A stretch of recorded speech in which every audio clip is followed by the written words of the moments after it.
Time All-Pro with the New Orleans Saints from 1986 to 1993. Regarded as the hardest hitter in Saints history, he was inducted into the Saints Hall of Fame in 2000 and was recently inducted into the Louisiana Sports Hall of Fame. The Saints walloped the Colts, as you know, 62-7 last night, and they will play at St. Louis against the Rams this coming Sunday. Please give a warm New Orleans Quarterback Club welcome to Vaughn Johnson. Vaughn?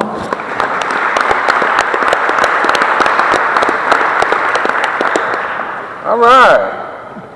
Thanks for having me out, guys. You know, I had what I consider a very promising and successful years with the New Orleans Saints. And I played high school, Pop Warner, middle school, college, professional. And man, I never had an offense to score 62 points on me, man. Where's the defensive pride, I tell you? You know, now offense, let me tell you something about offense. I'm a defensive player, so I may be a little biased, but offensive players don't work as hard as defensive players. They don't. Let me tell you. Offense, first of all, they know what the count is. Defense don't know. We got to watch the ball. So that's an advantage right there. They know where the play is going. Defensive players don't know exactly where the player is going. So that's an advantage for them there. And an offensive lineman. Now look at an offensive lineman. On a pass play, he backs up. He punches a little bit. And that's it. Quarterback throw the ball. That's it. A defensive lineman, he's got to fight these 300-pounders now. A lot of time they get double teamed. He's got to fight back there, try to get to the quarterback. And then when the quarterback throws the ball, he's got to turn and chase it. Man, that's a lot of effort, a lot of effort. Defensive players work a whole lot harder than offensive players. There's no offensive players in the room, I hope, 'cause they would disagree with that. Now, when I played, we had Jim Moore was my head coach. I had Steve Sidwell was my defensive coordinator. And the way it worked for us was after the game, you play the game, and after the game, you come in the next day to watch film. Now, back when I played, we had a pretty good defense, but our offense struggled on scoring points, so we had a lot more plays to watch than the offense. Now, in a defensive film study, you got the whole defense in the room. Linebackers, defensive line, defensive back, and all the coaches are in the same room watching the film. So when you're watching the film, of course, they run it back about 20 or 30 times. And they go right down the line from man to man. And they tell you if this is a good job or is this a horrible job by you, Vaughn. We got to get more effort out of you. Now, your whole teammates are in there watching this. Everybody's watching every play. So you know if you give lack of effort, if your effort's not there, or if you just get knocked out by somebody, everybody in the defense is going to be there. They're going to hear it, and they're going to see it. Now, offense, they break up into individual meeting rooms. Offensive line, wide receivers, running backs, they're all in a different room. And I'm like, man, we sitting here getting chewed out in front of everybody, and y'all sitting in there with your individual meetings, coach, saying you got to do better here, you got to do better there. I'm like, no. Man, our film study would take about 3 hours. We sit in there and get pounded for 3 hours.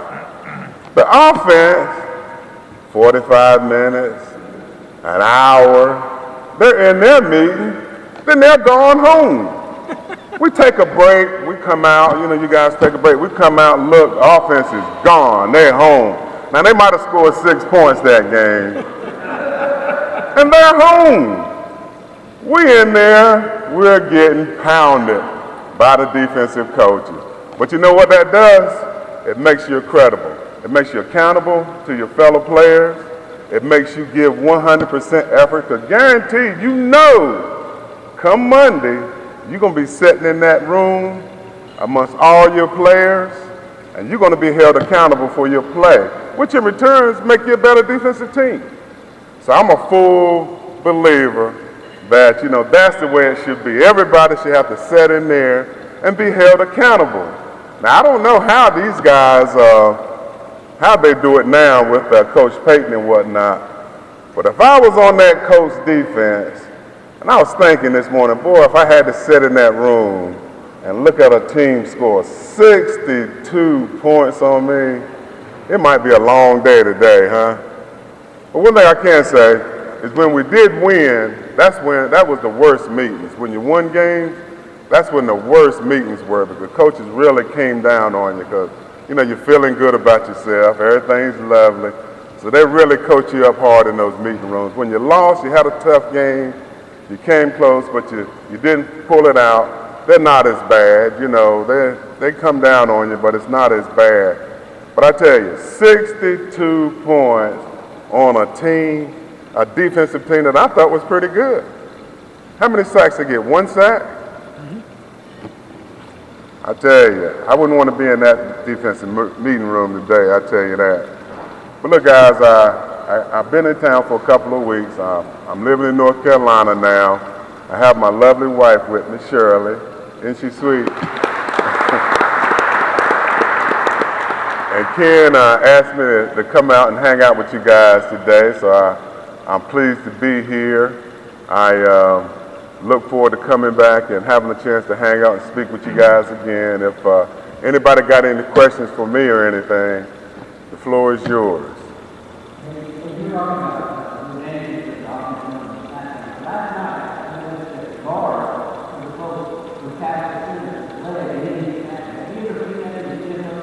No. But they have to. I mean, they have to do something. I was there, and the first quarter, like the first series, when the Colts came out, and, they came with the no huddle.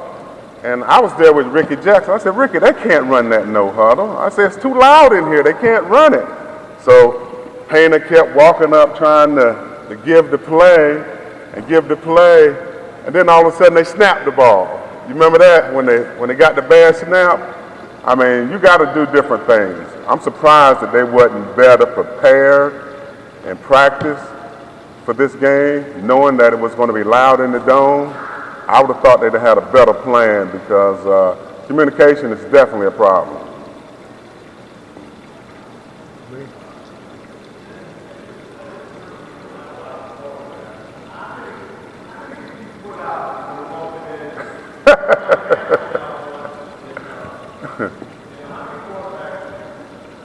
I don't know, guys. I tell you, I don't know. I don't keep up with that stuff. Let me tell you something. I was always a firm believer in punishing those guys. I mean, I never went out to injure anybody. There's a difference between pain and injury. We never go out to injure anybody, but I always felt like when he ran that ball, I wanted to hit him just as hard as I could and make him think about running it again or coming across the middle.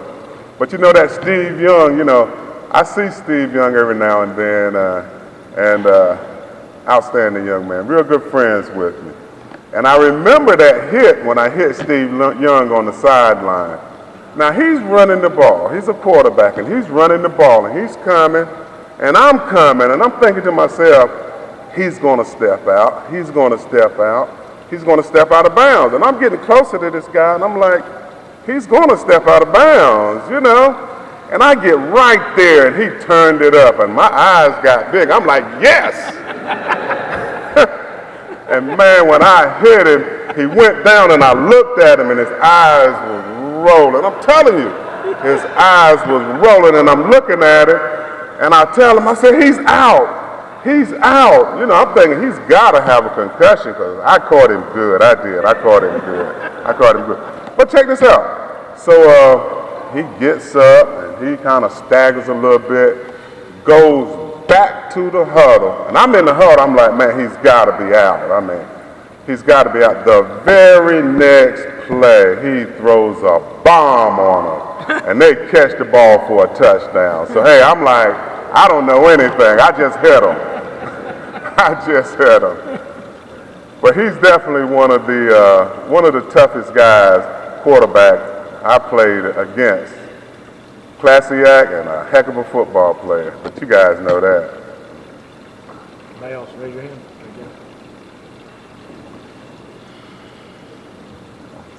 Stephen, speaking before you read the defense, you just tell me about Sam Mills, who was one of my favorite players growing up. What kind of guy was on the field, you were next to one of the players, that sort of thing. I want to know. I'll tell you something about Sam Mills. Me and Sam, we came in from the USFL here at the same time.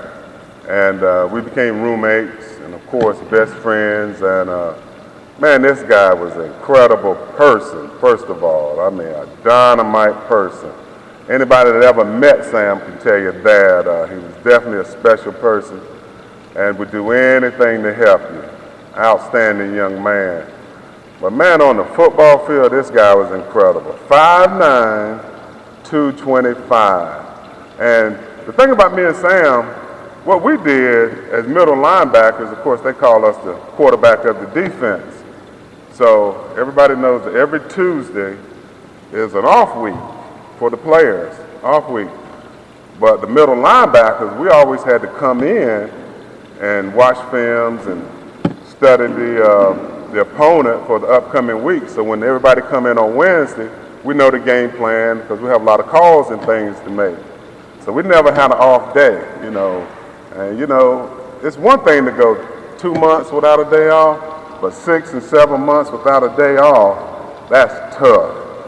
Me and Sam used to sit in that meeting room, and we would watch the end zone copy of the team we previously played, and I just sat there and laugh. This guy's 5'9", 225, and we were going up against some offensive linemen, 6'8", 320, and Sam would hit him under the chin and buckle them, man. I mean, they were actually buckled. I've never seen a guy take on a lineman and just crush those guys. Unbelievable. Very smart, intelligent football player. Heart the size of China, man. Big time heart. Heck of a competitor. You know, if I ever wanted to play beside anybody in the trenches, Sam was my man. I mean, a dynamite friend, excellent football player, and he will be missed. He's a special guy, and I truly thought a lot of Sam. Anyone else? Well, guys, I appreciate you guys having me out, and I look forward to coming and hanging out again. Thanks.